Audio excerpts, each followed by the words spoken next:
Assalamualaikum warahmatullahi wabarakatuh. Ini hanya saran, bisa diterima, bisa tidak, yaitu jika Anda ingin memeriksakan kandungan bahan Anda di laboratorium. Pertama, untuk memastikan atau mengecek bahan ke laboratorium, walaupun itu dengan XRF ataupun AAS, bahan sebaiknya kondisinya sudah menjadi konsentrat. Dan mengecek bahan itu dalam keadaan belum diapa-apakan, seperti batu yang kita comot, atau pasir, atau tanah yang kita ambil saja lalu kita periksakan ke laboratorium.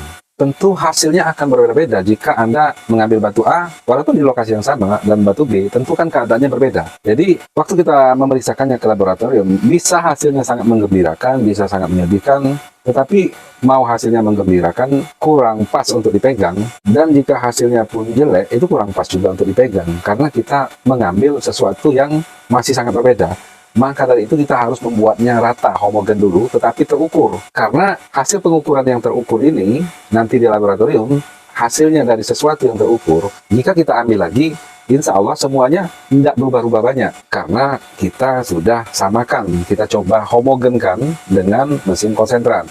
Lalu apakah itu konsentrat? Cerita konsentrat ada pada video saya yang lain, tetapi intinya sesuatu bahan mentah, raw material, baik itu pasir, batu, tanah dalam keadaan sudah dibuang, sebagian yang tidak berharganya. Sehingga nilai kepadatan bahan berharganya meningkat atau kualitasnya meningkat.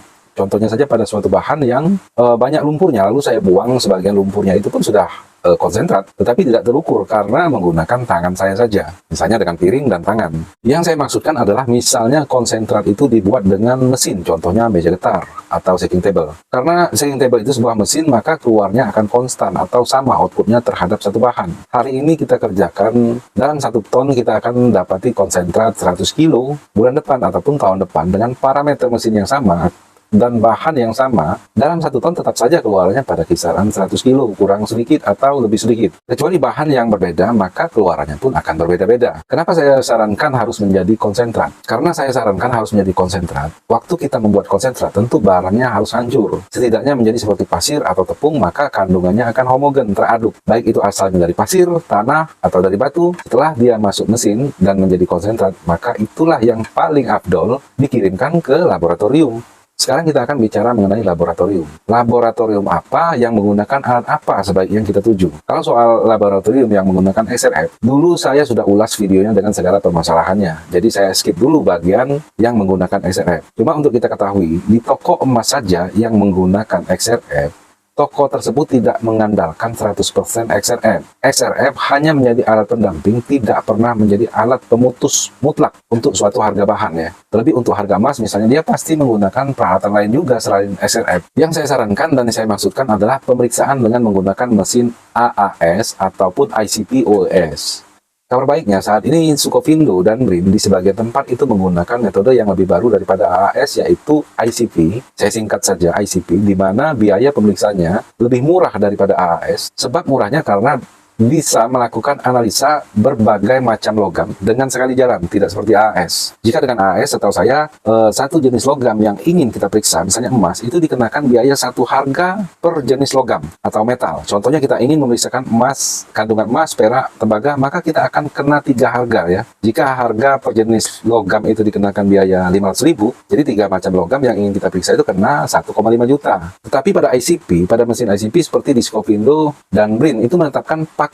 Jadi ada beberapa jenis logam seperti video saya ini yang mereka periksa hanya dikenakan biaya 2,2 juta di Sukovindo, dan di BRIN hanya dikenakan biaya 1 juta. Tetapi waktu pemeriksaan juga lama, umumnya memakan waktu di atas 1 minggu ya. Analisa menggunakan ICP ini ataupun AAS sifatnya destruktif ya. Artinya bahan yang kita kirim itu tidak akan kembali lagi dan kita hanya menerima laporan. Tidak seperti kita memeriksakan dengan XRF, tetapi jauh lebih akurat menggunakan ICP ini ataupun AAS.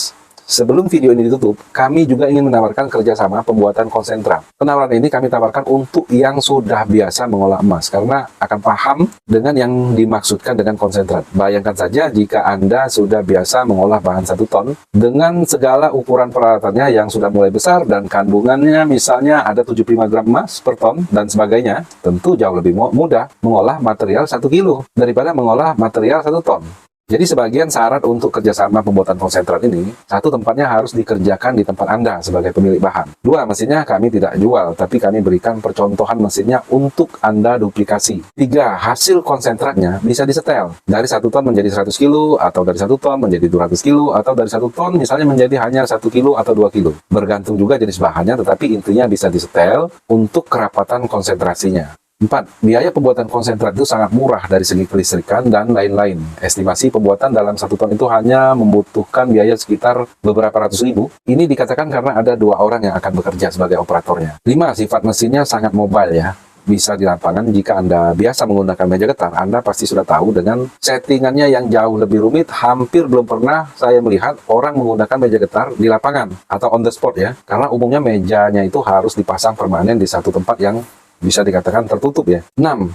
Hasilnya bisa dimanipulasi untuk kebutuhan tertentu. Maksudnya begini, kadang kita di satu lokasi, namanya di daerah, kadang-kadang ada orang lain yang tahu-tahu datang dan melihat kita sedang kerja dengan shaking table. Sedangkan hasil dari shaking table itu terlihat langsung di mata bahwa secara visual warnanya bagus, warna konsentratnya.